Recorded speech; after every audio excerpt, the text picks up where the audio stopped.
Okay, so let's start talking about chapter 10. And chapter 10 talks about muscular system. Okay, so how many different types of the muscles we have?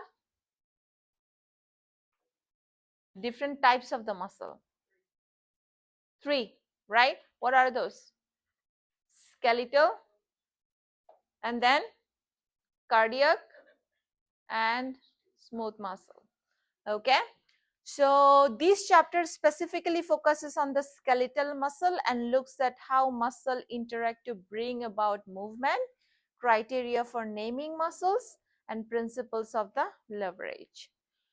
So some interesting things about the muscle action is muscle can only pull, not push. What one muscle group does, another undoes. So what does that mean? So we know that we have our biceps brachii in the front, and then we have the triceps brachii at the back. So what does that basically mean is, like, for example, whenever you are doing the biceps curl, what is happening? You have the contraction happening in the biceps brachii, and what is happening to the triceps brachii? When your biceps brachii is actually contracting and your triceps brachii is actually relaxing, right? So what one muscle is doing, another muscle is basically doing the opposite. So for the biceps curl to happen, you have to have your biceps brachii what? Contracted. So that means for the biceps curl, your biceps brachii is the prime mover, major responsibility for producing the specific movement. Here in the example I am giving you right here, what is happening in bicep curl is the movement. In the biceps curl, your biceps brachii is the what? Prime mover, right? Or agonist. What is which muscle is doing the opposite right here in the biceps curl? Your triceps brachii. So that is why your triceps brachii right here is the antagonist. Okay, opposes or reverses the particular movement, and prime mover and antagonist are located on opposite side of the joint across which they act. So what is happening? Biceps brachii contracted, your triceps brachii relaxed, right? So your biceps brachii right here is the what? Prime mover, and your triceps brachii is the what? Antagonist. So whenever you are doing the biceps curl, also what is happening, your biceps, your brachioradial is right here, is actually helping that movement of the what? Contraction of the biceps brachii. That is why they are called synergist. Helps the prime movers, adds extra force to same movement, and reduces undesirable or unnecessary movement. Now, let's talk about another term which is called the fixator. So, in the term fixator, you can see that is fixing something. So, type of the synergist that immobilizes bone or muscles origin rather than enhancing the movement of the prime mover, and gives prime mover stable base on which to act. Now, the question becomes, is the biceps brachii always prime mover? No. It could be prime mover for the biceps curl, but it could be antagonist or synergist for another movement. Does it make sense? So all of your muscle can act differently in different movement. So now let's talk about your chest muscle. Pectoralis major right here. It is helping you with the what? Flexion on your shoulder joint, right? It's helping you with the flexion in your shoulder joint. And on the back, you have the latissimus dorsi, which is basically helping you with the extension. Now, there is a muscles right here on the lateral side on the shoulder. We call it what? Deltoid muscle. Everyone kind of know about the name of that muscle. The deltoid muscle helps with the what? Abduction, right? Abduction. And what about the Adduction, adduction is done by the muscle you have in the medial side, like for example your teres major and the teres minor. Okay, so now previously we talked about the what, origin and insertion. So muscle is attached to the bone in at least two sides, at least, it could be more. Okay, so when we say origin, what do we mean by that? It means that your muscle is actually attached to the non-movable or less movable bone. If your muscle is attached to the movable bone, that's when we call it insertion. Okay, so you have your origin and you have your insertion. A lot of the time origin is actually what, proximal, and insertion is what, distal. So now we have more than like 600 muscle in our body. So how do we actually name them? So we can name them based on the location. For example, if you have a muscle on top of the frontal bone, we call it frontalis. If you have muscle on top of the temporal bone, we call it temporalis. If you have muscle on top of the what, occipital bone, we call it occipitalis. If you have muscle on top of the what, zygomatic bone, zygomaticus. If you have it on the radia, radialis. If you have it on the what, huh? Ulna, ulnaris, right? On top of the tibia, tibialis. On top of the fibula, fibularis, right?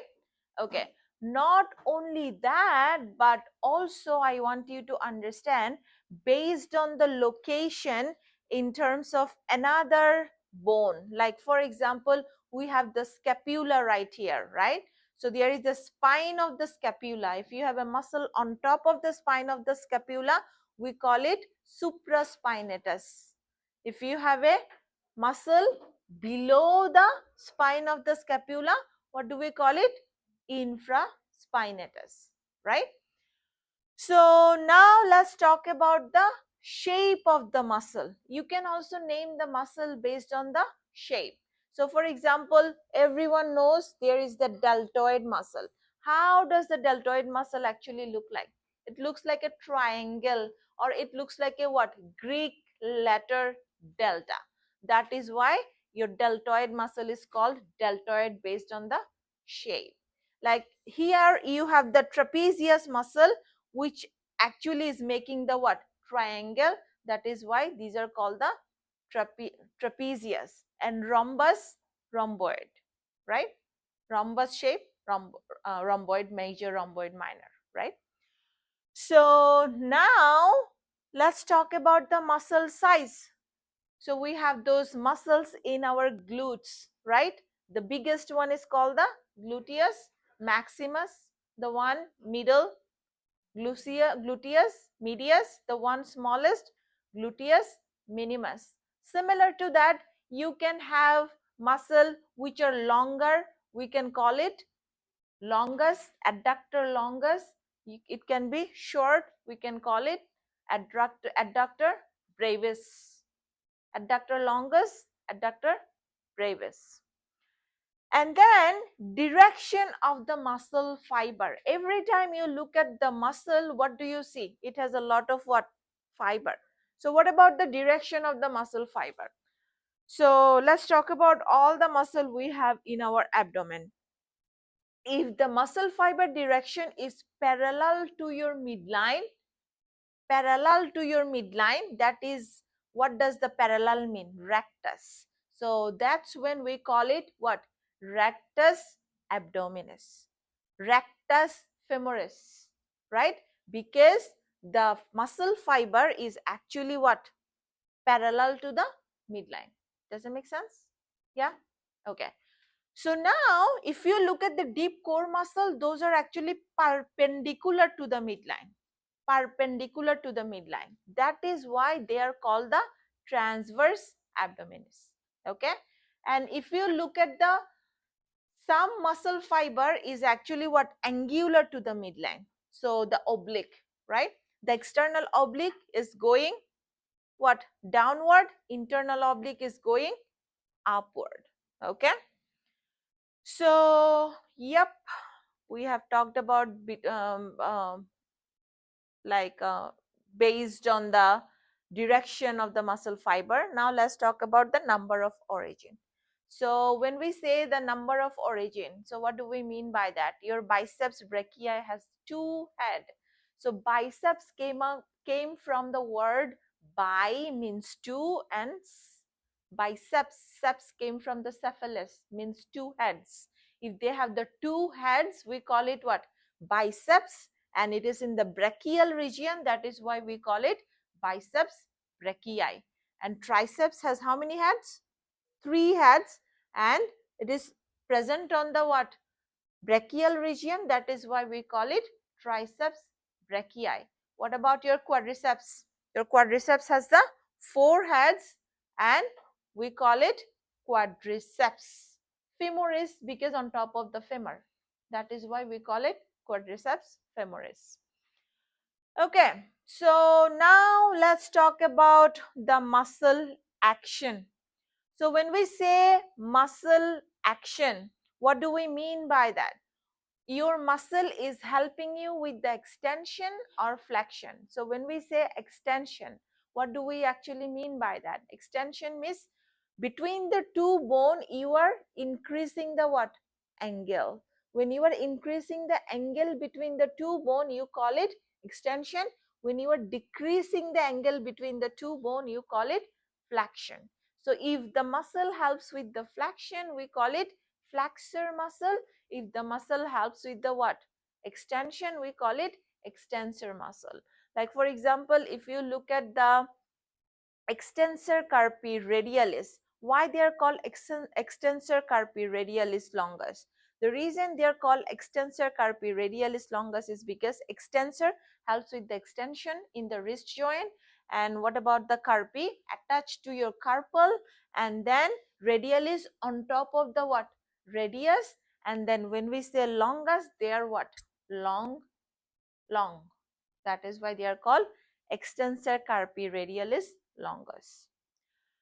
So now let's talk about the fascicle arrangement. So when we say fascicle arrangement, who remembers about the fascicle? What is fascicle? We talked about it already. Yeah, so a group of muscle fiber together is called the what? Fascicle. So we know that our muscle is made up of fascicles, right? So these fascicle arrangement have the different pattern. So if the fascicle is what? Arranged in a circular pattern in your orbicularis oculi and the orbicularis oris, and then convergent. When we say convergent, what does that mean? Convergent actually means that you have your muscle fiber coming from the broad right here, and they are actually, they have the broad origin and common insertion. That is why they are called the what? Convergent. The example of the convergent muscle is your what? Deltoid muscle, right? And then what about the parallel? The abdominis rectus and rectus femoris. These are the what? Parallel. And what about the pinnate? So if you look at your muscle, you will see they have some pinna shape. Okay, so they can have one pinnae, two pinnae, three pinnae, like that. So based on that we can actually name them too. So as I have been telling you, your deltoid muscle is actually what? Convergent. So they have the broad origin and the common insertion. And when the fascicles are circular, like orbicularis oculi and the orbicularis oris, and sometimes they can also have the fusiform like biceps brachii, and parallel your sartorius muscle. And when we say pinnae, they can have multiple pinnate, deltoid muscle, bipinnate, rectus femoris, and then unipinnate is your extensor digitorum longus.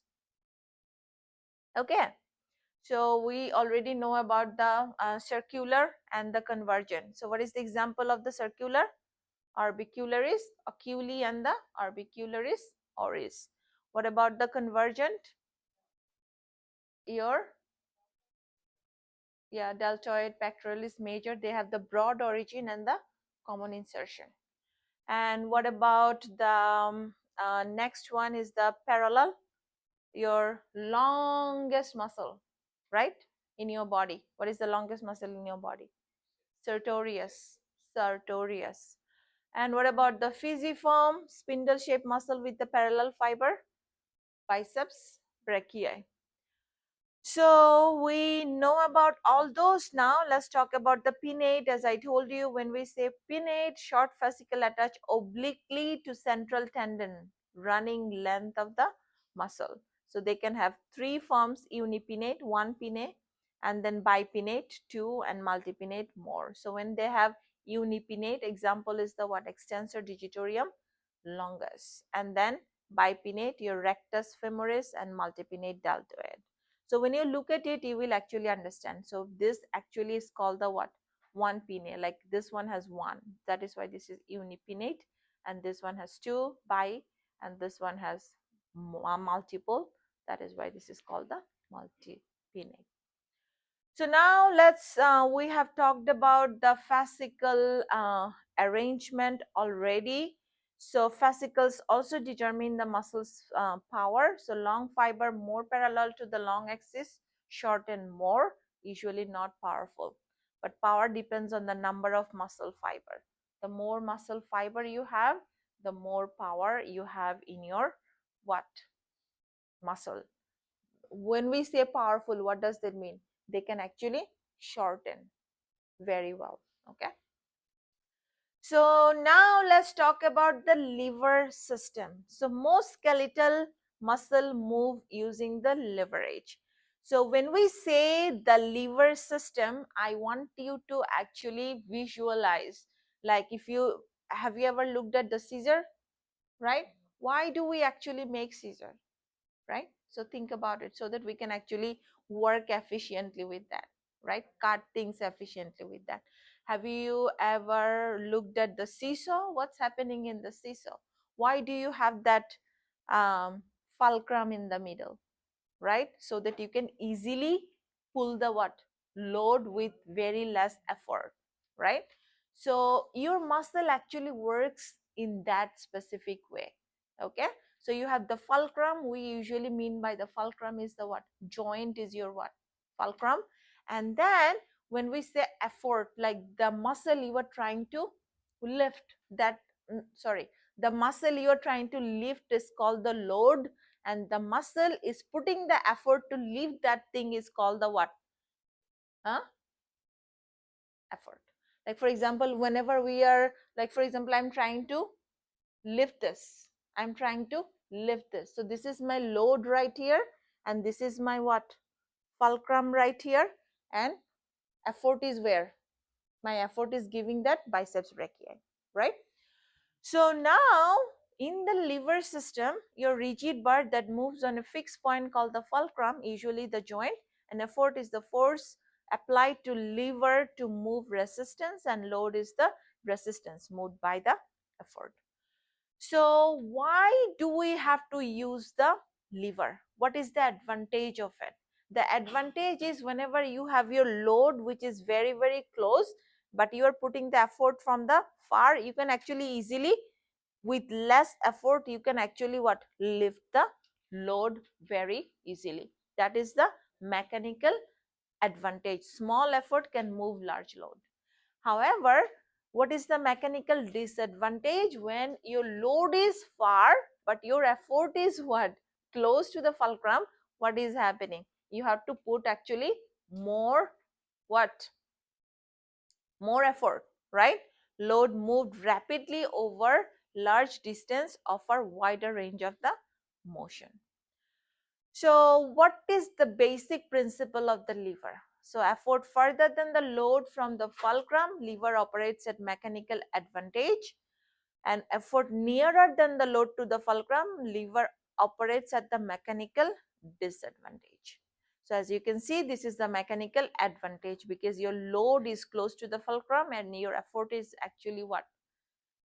Further from the fulcrum. However, so this right here is the what? speed levers or the mechanical disadvantage. What is happening? Your effort is closer to the fulcrum and load is what? Far from the fulcrum.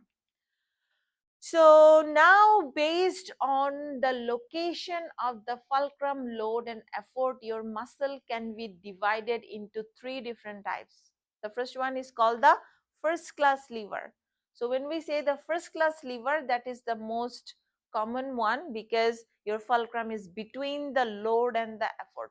Your fulcrum is between the what? Load and the effort. So for example, you have your chin down right now and you want to make your chin up. What is happening? What you are trying to do? So you are putting the effort on the sternocleidomastoid, and then the joint is right here, and this is the what? Load right here. So that is called the first class lever because the joint is between the muscle which is putting the effort, and this is the load. Your joint is between the what? Your load and the effort. That is called the first class lever. Example is also what? Your seesaw, scissor. So what do we usually see? Fulcrum is between the load and the effort. Fulcrum is between the load and the effort. Like as I told you, your sternocleidomastoid is trying to lift your chin up, and then in this joint right here. So you have your fulcrum in between the load and the effort. That is why this is called the first class lever system. What about the second class lever? In the second class lever, you have your load is between the fulcrum and effort. So you have your load is between the fulcrum and effort.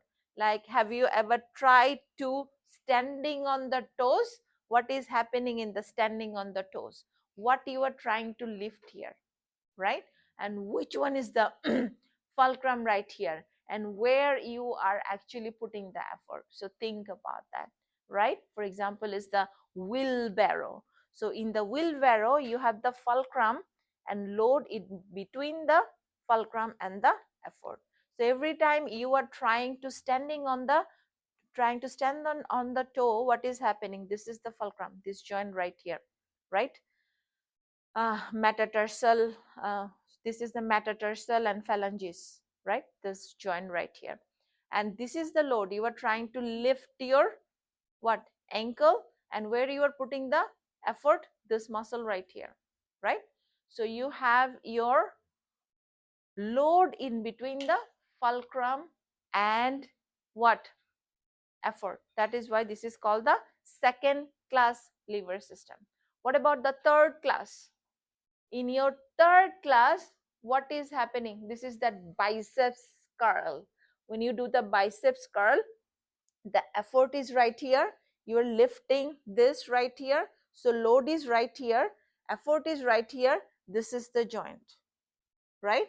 So what is in between? Your effort is applied between the fulcrum and the load. Like for example, your tweezer, forceps, and most skeletal muscle. So as you can see, your effort is between the load and the fulcrum.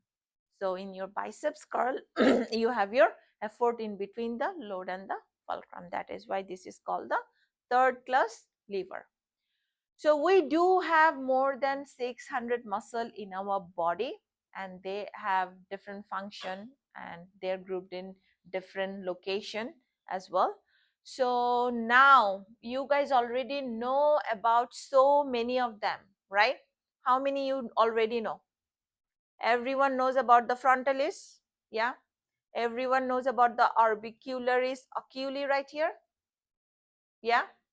Orbicularis oris right here, yeah? And what else do you know? Do you also know? We are gonna actually look at the focus picture, then it's gonna be better, but let's just talk about some bigger picture one. So we know that on the back you have the what? Trapezius. Right here on the shoulder you have the what? Deltoid. This is your chest muscle. Your pectoralis major. In the front of your brachial region, your biceps brachii. At the back you have your what? Triceps brachii.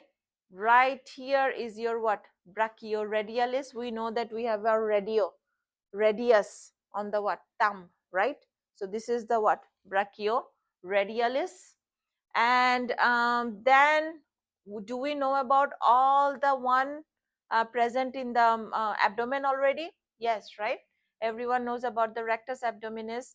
Everyone knows about the external oblique.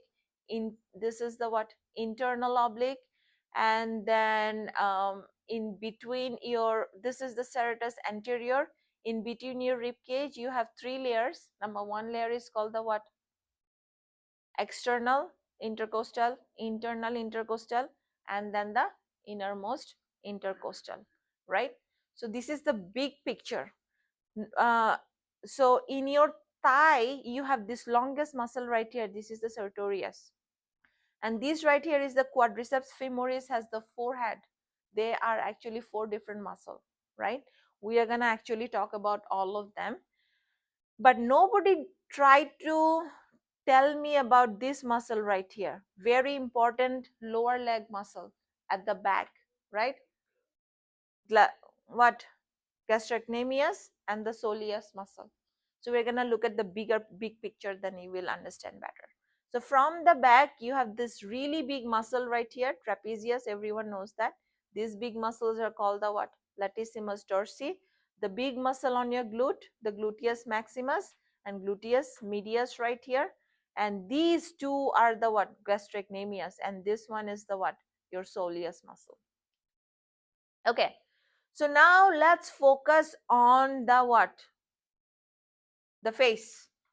Everyone knows about the frontalis, frontal belly, epicranius, occipital, temporalis, right?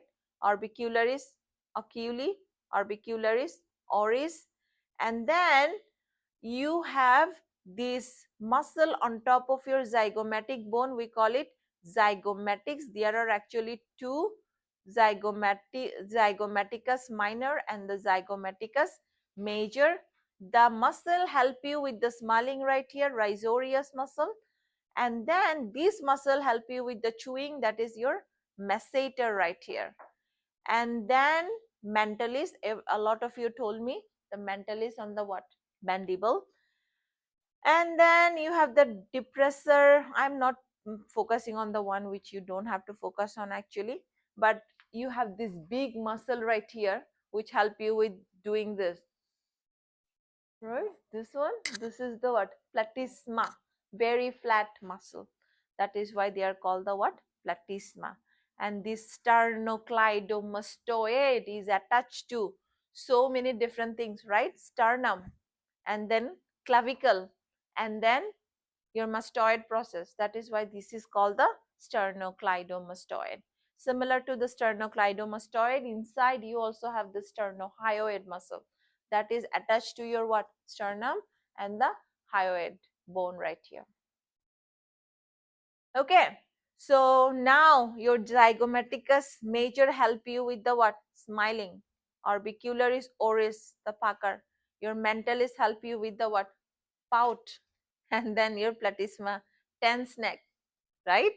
And then your angry eyebrow help you with the corrugator supercilii, and then orbicularis oculi with the what? Blinking, and frontal belly of the epicranius, raised eyebrow or wrinkled forehead. Okay, as I was telling you, your hyoid bone attached to the sternohyoid and the sternum, attached with the sternohyoid. This is your sternohyoid. This is your sternocleidomastoid. There is another omohyoid right here. There is another. This is the sternothyroid. This is sternohyoid. This is the sternothyroid. Thyroid, because this is attached to the what? Sternum and the thyroid gland. So yeah, that's all you have to know from the neck muscle. So what about the, everyone knows about the sternocleidomastoid. It's a very important muscle, help you to actually what? Huh? Lift your head from the pillow, right? In the morning. The first muscle you were using in the morning, right? So I think the mastoid process, this is where your sternocleidomastoid is attached to. So now everyone knows about the three layers of the muscle you have inside your rib cage, right? What are the three layers? External intercostal, internal intercostal, and innermost intercostal. And then this is a very important muscle, help you with the breathing and also separating your thoracic cavity from the abdominal cavity. What is the name of that muscle? Diaphragm. Everyone together, what is the name of the muscle? Diaphragm. Okay, so I'm sure everyone knows about all the abdominal muscle already. Which one is this one? Rectus abdominis. This one, this is the deep core muscle, transverse abdominis. And then internal oblique, external oblique. Serratus, and this is pectoralis major, which is your chest muscle. And right here on the side, you have the serratus anterior. Okay, so what about your deltoid, pectoralis major, sternum? Everyone knows that, biceps brachii. These are easy. So now let's talk about, these are all already done. Everyone knows about the what, your biceps brachii, at the back triceps brachii, and then this is your what, brachialis right here, and brachialis, and this is the what, brachioradialis, which is coming on top of your what, radius. So from the back, this is the spine of the scapula. If you have a muscle on top of the spine of the scapula, what do we call it? Supraspinatus. We talked about it already.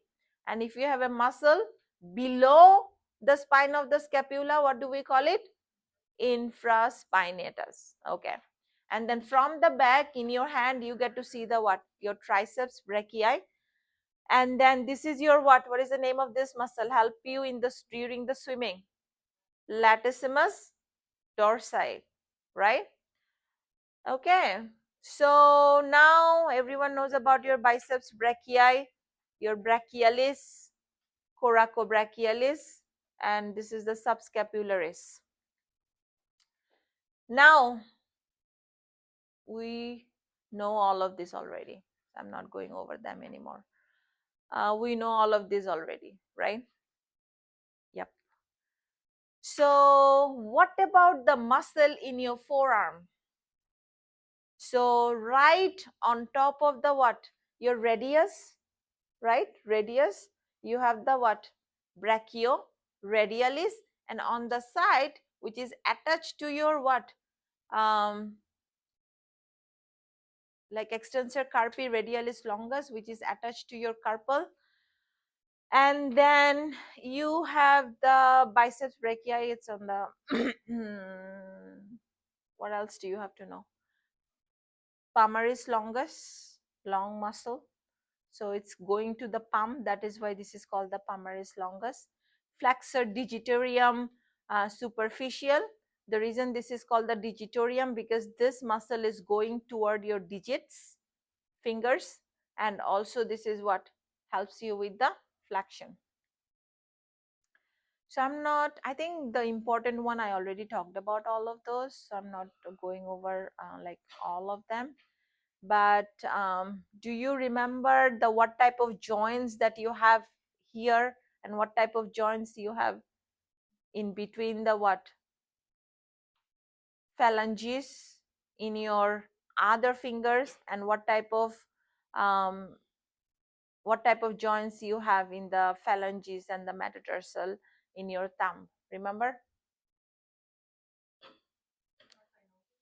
Huh?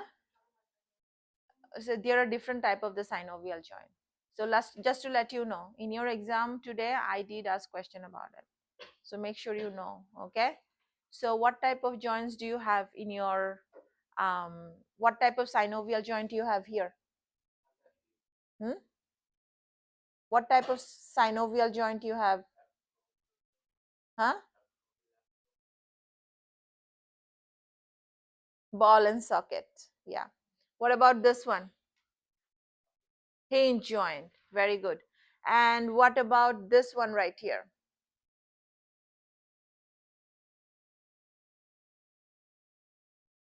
Yeah, you have to know them. I'm not telling you right now, okay?